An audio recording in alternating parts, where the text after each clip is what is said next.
Hello बच्चों, आज की हिंदी ऑनलाइन कक्षा में हम लोग पढ़ेंगे अपठित पद्यांश। इसके पहले हम लोग अपठित गद्यांश पढ़ चुके हैं। आज हम लोग पढ़ेंगे अपठित पद्यांश। गद्यांश तो गद्य का अंश होता है, भाग होता है बच्चों, लेकिन पद्यांश जो है वो पद्य का भाग होता है। पद्य में कविता आ जाते हैं। जैसे आज हम लोग देखेंगे कवि राम नरेश त्रिपाठी द्वारा रचित कविता चतुर चित्रकार। शीर्षक है चतुर चित्रकार। उस कविता की पंक्तियों को दे दिए जाते हैं और आपको कविता की पंक्तियों को ध्यानपूर्वक पढ़कर दिए गए प्रश्नों के उत्तर लिखने होते हैं।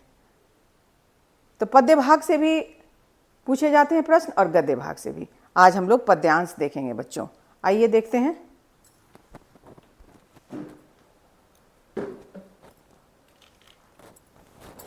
दिए गए पद्यांश या निम्नलिखित पद्यांश कुछ भी हो सकता है को ध्यानपूर्वक पढ़कर पूछे गए प्रश्नों के उत्तर लिखें। चतुर चित्रकार, ये शीर्षक है कविता की। कविता का शीर्षक है। कवि हैं राम नरेश त्रिपाठी।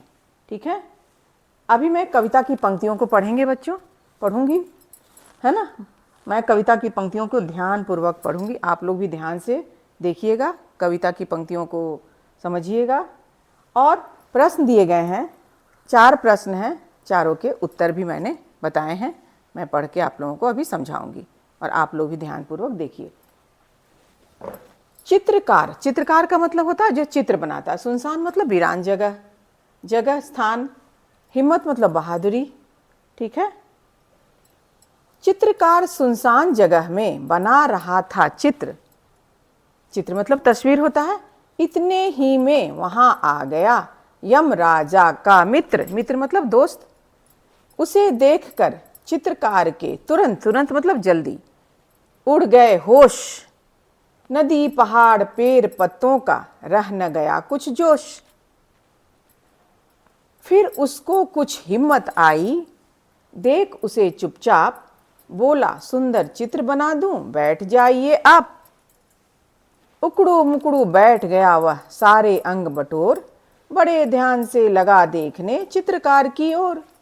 चित्रकार ने कहा, हो गया आगे का तैयार, अब मुंह आप उधर तो करिए जंगल के सरदार। बैठ गया वह पीठ फिराकर चित्रकार की ओर। चित्रकार चुपके से खिसका जैसे कोई चोर। बहुत देर तक आंख मूंदकर पीठ घुमाकर शेर, बैठे बैठे लगा सोचने इधर हुई क्यों देर।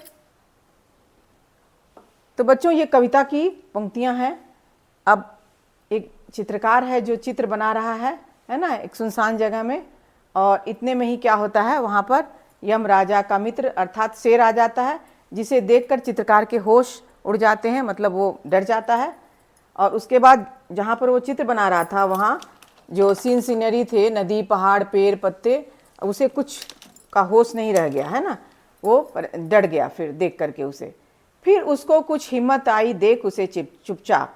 जब शेर आकर चुपचाप बैठ गया तो चित्रकार को थोड़ी देर के लिए हिम्मत आई, मतलब उसने बहादुरी दिखलाई। बोला, शेर को क्या बोला, बोला सुंदर चित्र बना दूं, बैठ जाइए आप।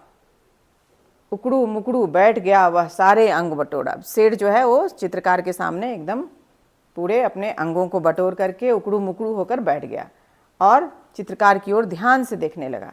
चित्रकार ने कहा, हो गया।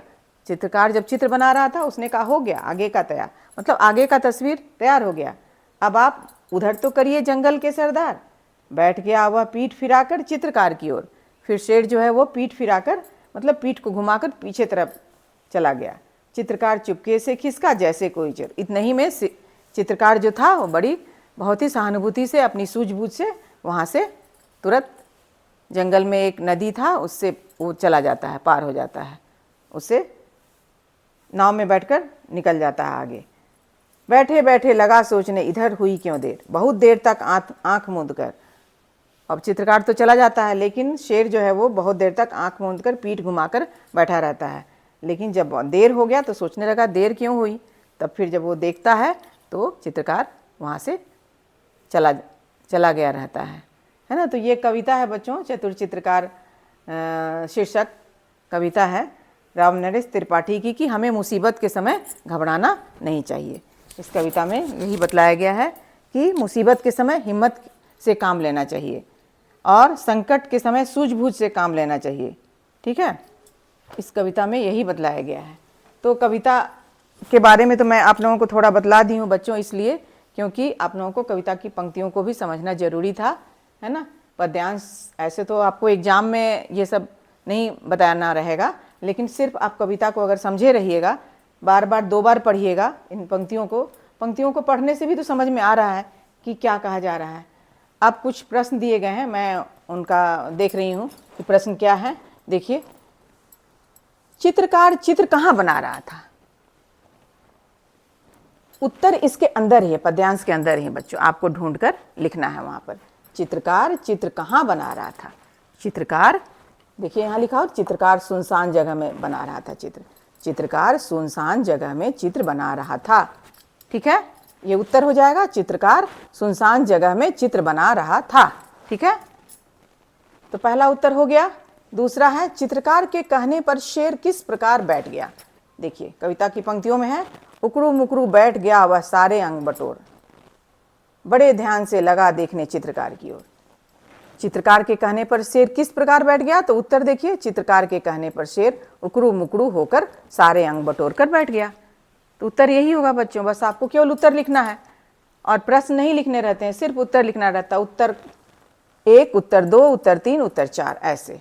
अब तीसरा प्रश्न है, 2 तो आप लोग समझ गए। तीसरा है, किसे देखकर चित्रकार के होश उड़ गए? शेर को देखकर चित्रकार के होश उड़ गए। देखिए बच्चों यहाँ है ना, इतने में ही वहां आ गया, यमराजा का मित्र किसे क्या कहा गया? शेर को। उसे देखकर चित्रकार के तुरंत उड़ गए होश। तो प्रश्न क्या है, किसे देखकर चित्रकार के होश उड़ गए? तो शेर को देखकर चित्रकार के होश उड़ गए, ये उत्तर होगा। ठीक है, प्रश्न 3 तक हो गया। प्रश्न 4, चतुर चित्रकार शीर्षक कविता के कवि का नाम बताएं। अब ये जो चतुर चित्रकार शीर्षक कविता है, इनके कवि कौन है? इनके कवि का नाम बतलाइए। तो कवि देखिए यहाँ दिया हुआ है पद्यांश में, कवि राम नरेश त्रिपाठी। तो आप चतुर चित्रकार शीर्षक कविता के कवि राम नरेश त्रिपाठी हैं या श्री राम नरेश त्रिपाठी हैं, आप कुछ भी लिख सकते हैं। ठीक है, तो बच्चों उम्मीद है कि आप लोगों को ये जो पद्यांश दिए गए हैं इनका अच्छी तरह से समझ में आ गया होगा। मैं आप लोगों को थोड़ा सा पद्यांश को पढ़ करके अर्थ इसलिए बतलाई हूँ ताकि आपको पद्यांश समझ में आ जाए, लेकिन परीक्षा में आपको पद्यांश सिर्फ रहेंगे, आपको खुद से समझना है। पद्यांश को मतलब कविता की पंक्तियों को 2 बार 3 बार पढ़ना है और उसके बाद फिर उत्तर ढूंढ के, उत्तर अगर मिल जाए तो रेखांकित कर देना है उत्तर को, और उसके बाद जो भी प्रश्न आएगा आपकी परीक्षा में, आप उस प्रश्न का प्रश्न नहीं लिखना है, सिर्फ उत्तर 1, उत्तर 2, उत्तर 3, उत्तर 4 या उत्तर क, उत्तर ख, उत्तर ग, उत्तर घ, इस तरह से जो भी नंबर रहेंगे आप उसको सिर्फ उत्तर लिखिएगा। भाषा का ध्यान रखिएगा बच्चों और शुद्धता का ध्यान रहना चाहिए, है ना, वर्तनी संबंधी शुद्धता होनी चाहिए। तो बच्चों उम्मीद है ज़रूर समझ में आ गया होगा। धन्यवाद बच्चों।